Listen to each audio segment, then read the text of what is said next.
that diamond ring on her finger. It started with a caveman tying ropes around his girlfriend's wrists. I'm not joking. And by the end of this video, you'll understand why modern marriage, the ring, the proposal, even the wedding itself, is way weirder than you think. Marriage feels like one of the most human things we do. Every culture on Earth has some version of it, but here's the wild part. Scientists believe pair bonding, the human habit of forming long-term couples, goes back at least to early modern humans, possibly even further. So, how did it actually work? No churches, no marriage licenses, no Pinterest wedding boards. Let's go back.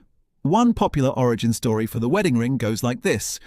In prehistoric times, a man would tie grass cords around the wrists, ankles, and waist of the woman he chose. Some say it was symbolic, to bind her spirit to him.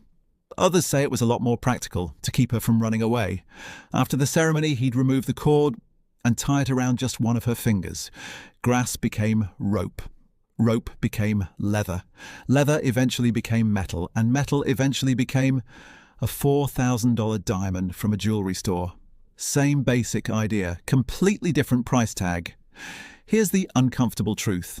Anthropologists studying marriage across human history think it probably wasn't about romance at all. Researchers who studied marriage patterns across hunter-gatherer societies found something fascinating. Marriage wasn't really about two individuals falling in love.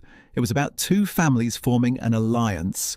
In many of these societies, marriage involved an exchange, gifts, resources, sometimes labor, between the families of the bride and groom. Why? Because marrying outside your immediate group created connections. Connections meant trade. Trade meant survival.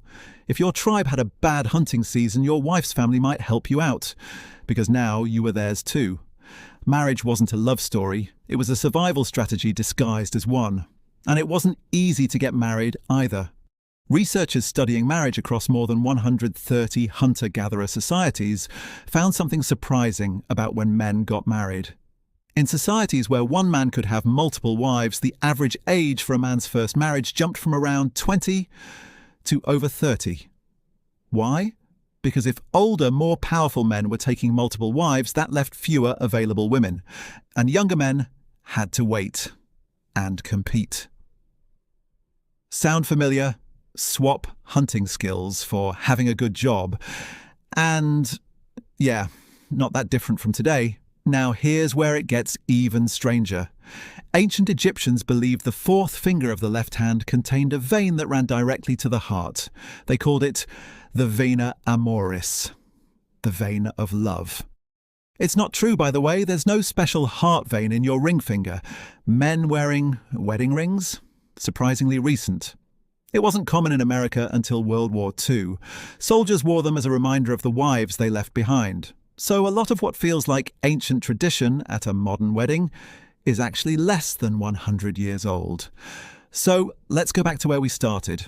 A caveman ties a rope around a woman's wrist to keep her from leaving. Thousands of years later, a man gets down on one knee with a ring on her finger.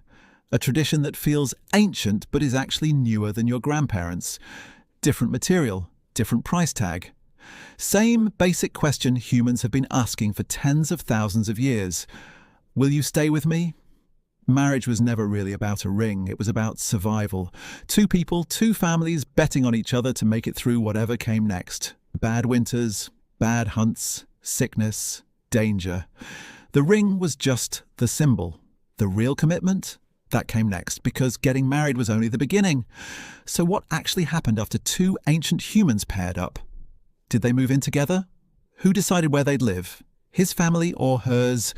And once a baby was on the way, how did a pregnant woman survive in a world with no hospitals, no doctors, and predators just outside the cave? That's next time.